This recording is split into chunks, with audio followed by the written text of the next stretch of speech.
Praise the lord. హల్లెలూయా. దేవుని పరిశుద్ధ నామానికి మహిమ కలుగును గాక. క్రీస్తునందు నా ప్రియమైన దేవుని బిడ్డలని మీ అందరికీ ఉదయకాలపు శుభములు తెలియచేస్తున్నాను. నా ప్రియమైన దేవుని బిడ్డలారా, ప్రభు మనల్ని ఇంతవరకు కాపాడి ఆయన కృపగల హస్తపు నీడలో దాచి భద్రపరిచారు. ఆయన మనకు చేసిన ప్రతి మేలుకు మనము అపాత్రులం. కేవలం ఆయన కృపను బట్టి మనం ఈరోజు సజీవులుగా ఉన్నాం. ప్రియమైన సహోదరి సహోదరులారా, ఈరోజు దేవుని లేఖనంలో నుండి కొన్ని అమూల్యమైన సంగతులు మనం తెలుసుకోబోతున్నాం. సో మనందరికీ తెలిసిన విషయమే, మన దేవుడు సృష్టికర్త అయిన దేవుడు అని. సమస్త యావత్తు ప్రపంచంలో ఈరోజు మనం చూస్తున్నటువంటి ప్రతిదీ కూడా ఆయన చేత కలుగు చేయబడింది. So God is the creator. So దేవుడు తన నోటి మాట మహత్తు చేత మొదటి అధ్యాయం ఆదికాండం మొత్తం మనం గమనించినప్పుడు మానవుని 6వ రోజున క్రియేట్ చేశాడు. సో దేవుడు మానవుని 6వ రోజున క్రియేట్ చేసేదానికి ముందుగా మానవునికి అవసరమైనవన్నీ కూడా సృజించాడు. చీకటిని వెలుగుని వేరు చేశాడు. వెలుగు పగలని, చీకటికి రాత్రి అని పేరు పెట్టాడు. అలాగే ఆకాశమును భూమిని వేరు చేశాడు. సముద్ర జలాలను వేరు చేశాడు. సూర్యచంద్ర నక్షత్రాలను కలుగు చేశాడు. అలాగే మనం గమనించినప్పుడు చెట్లను భూమి మొలిపించేటట్లుగా చేశాడు. ఇవన్నీ కూడా క్రియేషన్ అన్నీ కూడా బిగినింగ్ నుంచి 6వ రోజున మనిషిని కలుగు చేసేంత వరకు మనిషి అవసరమైన కలుగు చేసి తర్వాత మనిషిని ఆయన పోలిక చొప్పున ఆయన స్వరూపం మందు కలుగు చేశాడు. సో మనందరికీ తెలిసిన విషయమే, దేవుడు మన యొక్క నిర్మాణకుడు, సృష్టికర్త అని. మరి ఎందుకు నిన్ను కలుగు చేశాడో నీకు తెలుసా? నువ్వు ఎందుకు కలుగు చేయబడ్డావో నీకు తెలుసా? ఎవరైనా ఒక వ్యక్తి ఒక వస్తువును అతను కనిపెట్టాడు లేక తయారు చేశాడు అని అంటే అతను పర్పస్ లేకుండా ఆ వస్తువుని తయారు చేయడు. మరి ఏ పర్పస్తో చేశాడో అనేది అతను చెప్పాలి. లేకుంటే ఆ తయారు చేయబడినటువంటి ఆ వస్తువుకు సంబంధించిన యూజర్ మాన్యువల్ ఉంటుంది కదా, దాంట్లోనైనా మనం గమనించాలి. సో ఇప్పుడు మనం వాడే ఫోన్స్ ఉన్నాయి కదా, మన చేతులు, అందరి చేతుల్లో ఫోన్ ఉన్నాయి. చదువు వచ్చినా చదువు రాకపోయినా ఫోన్ ఉంది. సో ఫోను ఎలా వాడాలో, ఏ కండిషన్లో దాని ఛార్జింగ్ ఎట్లా పెట్టాలి, ఎప్పుడు పెట్టాలి, ఏ విధంగా పెట్టాలి, ఏ విధంగా దాన్ని వాడుకోవాలి, అసలు దాంట్లో ఉన్నటువంటి ఫీచర్స్ ఏంటి, కొత్తగా దాంట్లో ఏమి యాడ్ చేశారు, దాని ద్వారా ఎలాగా మనకు మనం సేవ్ చేసుకోవచ్చు, మన యొక్క మెసేజెస్ కానీ, మనకు సంబంధించిన పర్సనల్ డీటెయిల్స్ కానీ, మన ఫొటోస్ కానీ ఎలా సేవ్ చేసుకోవచ్చు, ఎలా మనం అజాగ్రత్తతో ఉంటే దాన్ని ఎవరు ఏ విధంగా దానిలో నుంచి అనేకమైన రహస్యమైన విషయాలను దొంగిలించగలుగుతారు, ఇవన్నీ కూడా మాన్యువల్లో ఉంటుంది.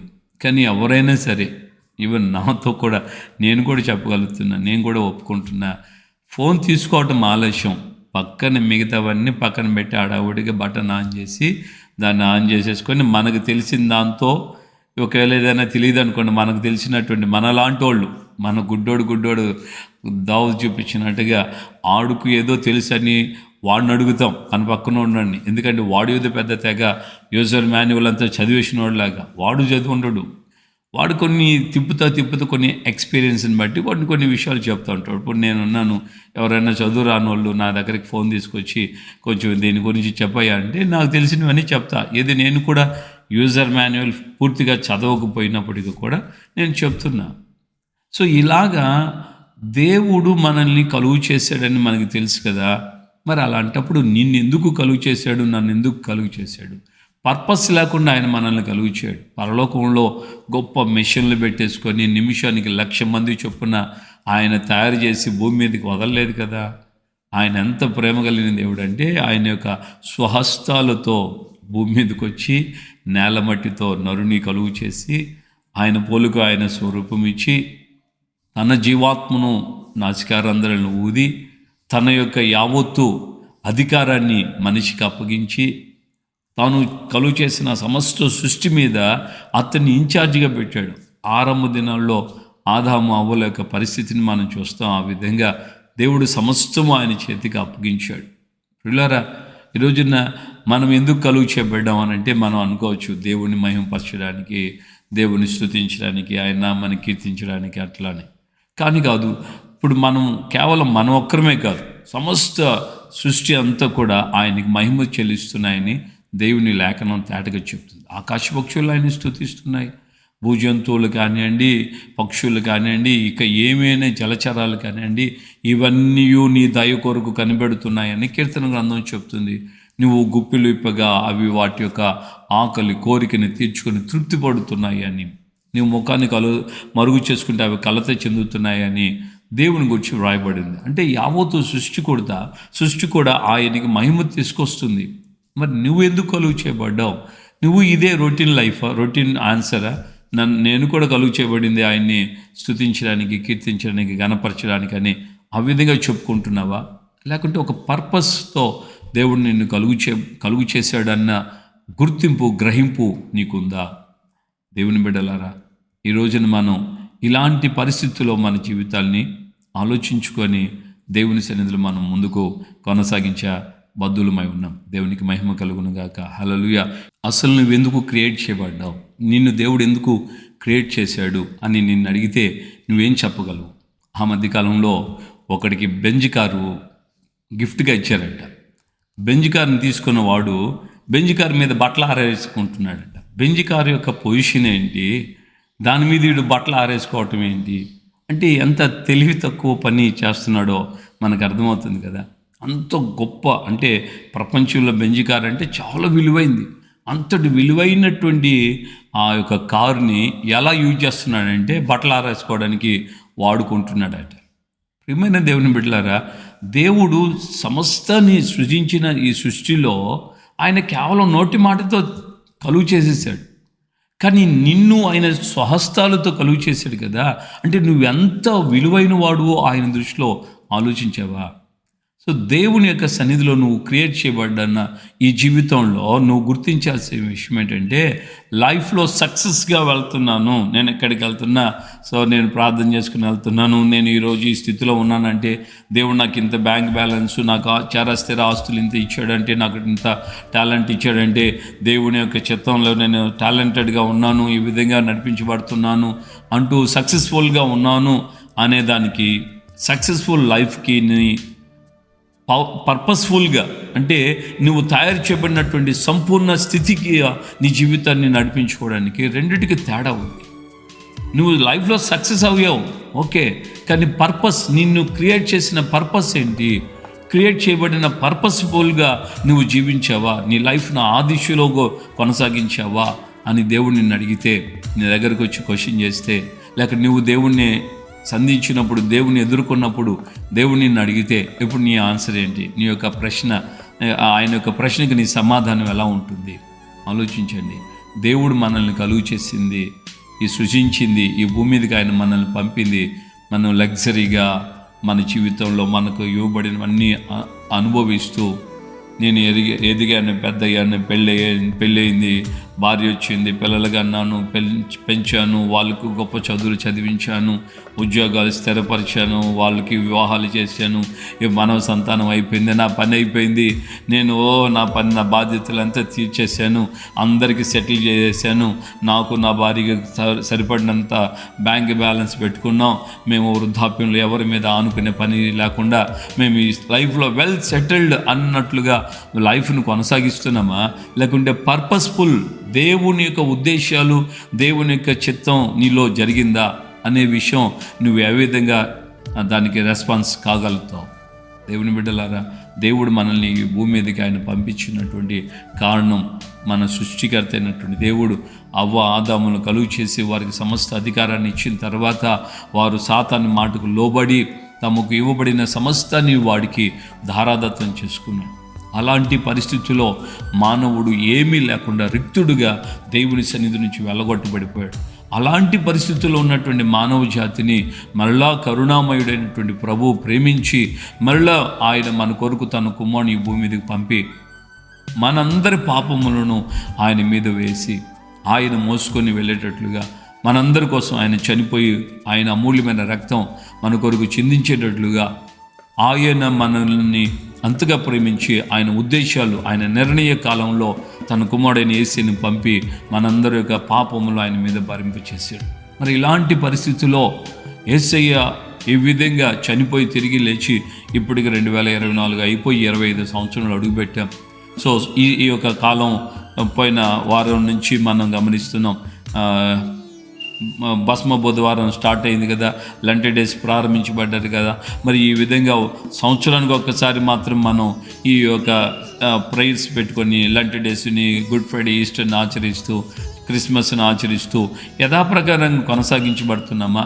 ఒక ఆచారంగా, లేకుంటే ఒక పర్పస్. యేసుక్రీస్తుని దేవుడు నా కోసం పంపాడు, ఆయన నా కోసం చనిపోయి తిరిగి లేచాడు, ఆయన నా పాపం నిమిత్తమై నన్ను ప్రేమించి నా స్థానములో ఆయన నిలిచి సిలువను అనుభవించి శ్రమలు అనుభవించి ఆయన చనిపోయి తిరిగి లేచాడు అని నమ్ముతూ, నా పాపం నేను ఒప్పుకుంటున్నాను, నేను యేసు ప్రభుని నేను ఒప్పుకుంటున్నాను, నా హృదయం అందు విశ్వసిస్తున్నాను, నోరుతో ఒప్పుకుంటున్నాను, నా పాపం నిమిత్తమై పశ్చాత్తాపడ్డాను, ఆయన కుమారుడైన యేసుక్రీస్తు రక్తం నా పాపం నుండి కడిగి పవిత్రపరిచింది అని నువ్వు చెప్తూ దేవుని యొక్క ఆ యొక్క ప్రేమతో కూడిన ఆయన ఇచ్చినటువంటి మార్గాల్లో నడిపించబడుతున్నావా? లేకపోతే నీ ఇష్టానుసారంగా నా జీవితం నాది, నా లైఫ్ నాది అంటూ నువ్వు వెళ్తున్నావా? క్రియేటర్ నిన్ను అడిగితే, దేనికోసం ఆయన నిన్ను క్రియేట్ చేశాడో నువ్వు ఆయన దగ్గర అడిగితే ఆయన నీకు చెప్తాడు. లేక ఆయన దగ్గర ఉన్న మాన్యువల్ నువ్వు అడిగి తెలుసుకోవచ్చు. మాన్యువల్ నువ్వు చదవటం ప్రారంభిస్తే what is your life, what is the purpose of your life అని దేవుని యొక్క లేఖనం, పరిశుద్ధ గ్రంథమైన బైబిల్ మనకు తేటగా చెప్తుంది. మన యొక్క లైఫ్లో పర్పస్ఫుల్గా మన జీవితాన్ని కొనసాగించాలంటే మనం ఖచ్చితంగా ప్రతిదినం పరిశుద్ధ గ్రంథమైన బైబిల్ని మనం చదువుకుంటూ ఉండాలి. వాక్యాన్ని చదివినప్పుడే వాక్యం మనల్ని లీడ్ చేస్తుంది, నడిపిస్తుంది. మనం ఎలా పరిశుద్ధంగా ఉండాలో, ఎలా మనం సహనంతో ఉండాలో, ఎలా మన జీవితాల్లో పాపం నుంచి, శాపం నుంచి విడుదల పొందాలో దేవుని యొక్క లేఖనం మనకు తేటగా చెప్తుంది. ఈ విషయాన్ని నువ్వు గుర్తుపట్టాలి. దేవునికి మహిమ కలుగును గాక. ఆమేన్. హల్లెలూయా. నా ప్రియమైనటువంటి దేవుని బిడ్డలారా, ఈ యొక్క ఉదయకాలం ముందు దేవుడు మనల్ని కలుగు చేసినది, మనం సక్సెస్ఫుల్ లైఫ్లో జీవితాన్ని బాగా సక్సెస్గా బ్రతికాను, చేశాను, జీవించాను, 10 మందికి నేను హైఫైగా కనబడ్డాను, నిన్ను ఒక రోల్ మోడల్ అయ్యాను అన్నట్లుగా చూపిస్తున్నావా నీ జీవితాన్ని?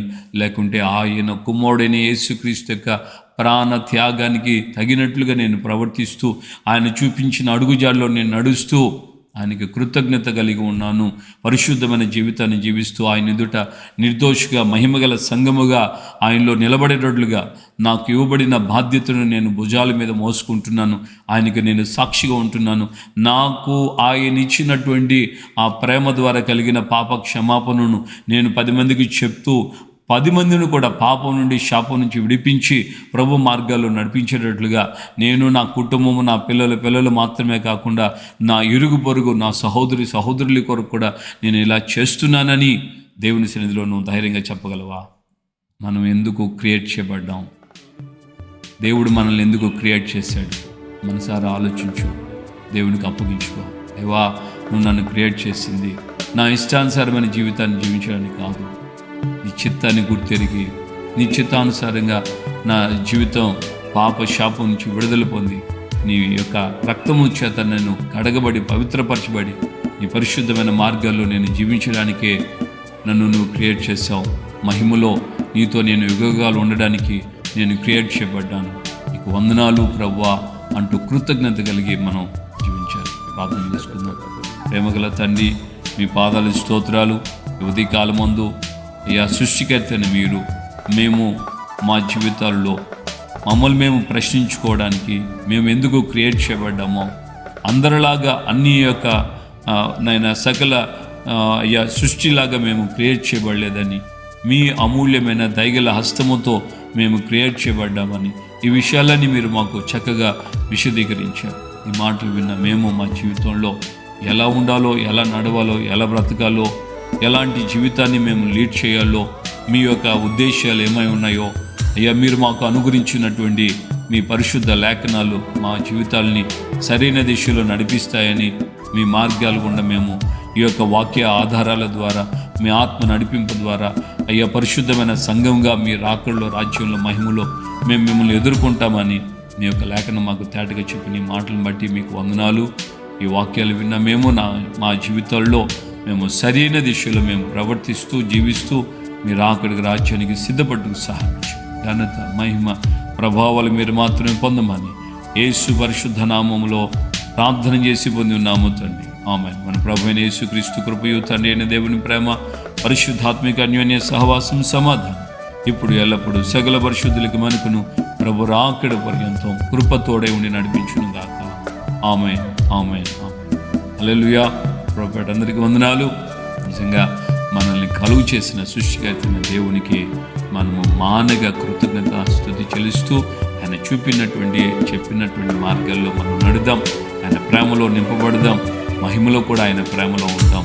ఆయన ప్రేమే శాశ్వతమైనది. మనల్ని అందుకే ఆయన క్రియేట్ చేశాడు. దేవుడు మనకు తోడుగా ఉండి మనల్ని, మన కుటుంబాలని, మన ఇరుగు పొరుగు వారిని, మన యొక్క తోటి సహోదరులందరినీ కూడా ప్రభు యొక్క మార్గాలు మనం నడిపిస్తూ ఆయన రాకడికి మనం సిద్ధపడదాం.